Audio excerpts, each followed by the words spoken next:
Hey everyone, welcome to Millennium Computers online 5-minute tutorial series. Today's course is going to take a quick look at how to use the status report in FastJV and FastWebRec. Now these are pretty similar, so let me give you a quick overview on how to find the report and then some of the best ways to use it. Let's start out in FastJV. There's two ways to find the status report. The first is off my main menu, click on Documents and click Status.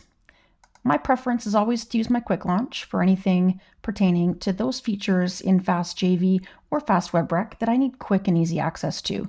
So my preference is just to use my Quick Launch tab and click Query for Document Status.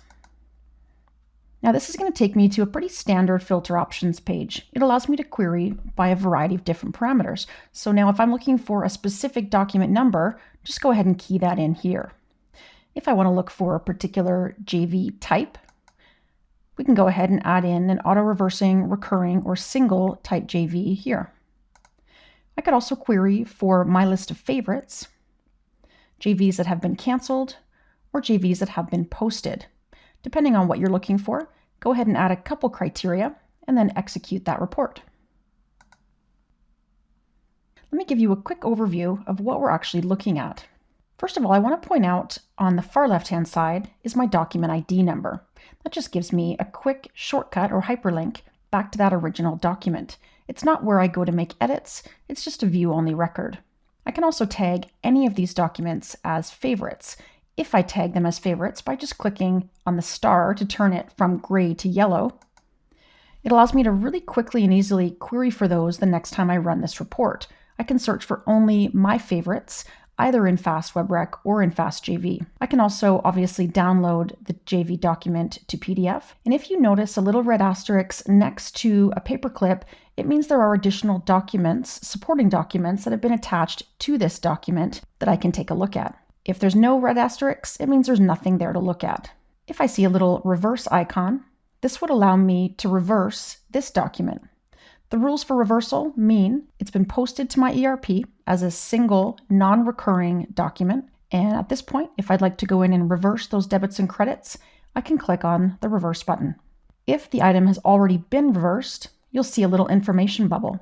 It's going to show me who reversed it, when it was reversed, and what the reverse document ID number is. The rest of it's pretty self-explanatory. My effective date, my reversal date, if that applies, my posted date if the document has been posted to my ERP, and it's also going to show me who created it and the approval queue it's currently sitting in. Notice some of these approval queues are hyperlinks and some are not. If they're not hyperlinks, they're probably documents that I didn't create and submit, or they've already been sent to central approval for final approval and to be rolled into my ERP. If they are hyperlinked, it means probably I created them. And in many cases, this is available now as a redirection option. If I want to, I can actually click on this hyperlink and send it to a different approval queue. I'll give you an example. Let's suppose I send a document or a web rec for approval to an individual in my department, but then I find out that person's away for a couple weeks on holidays. This would allow me to go back into my status report, click on the user in the approval queue, and send it somewhere else for quicker approval. We also have the ability to view the cancellation details if this JV has actually been canceled, or copy the entire document to use it as a template to create a new one. Let me quickly jump us into WebRec and just show you the similarities and differences. Here's my rec status report in FastWebRec.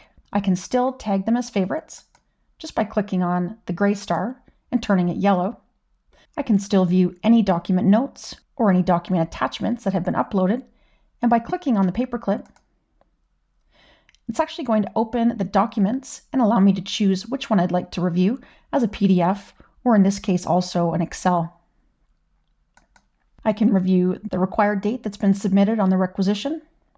And if I scroll over to the right-hand side, it's going to show me the same details, such as my suggested vendor name, whether or not this item has been posted. It's going to show me the current approval queue. And once again, if this is highlighted in blue, it means I have the ability as an end user to go back in and redirect that to a different approval queue.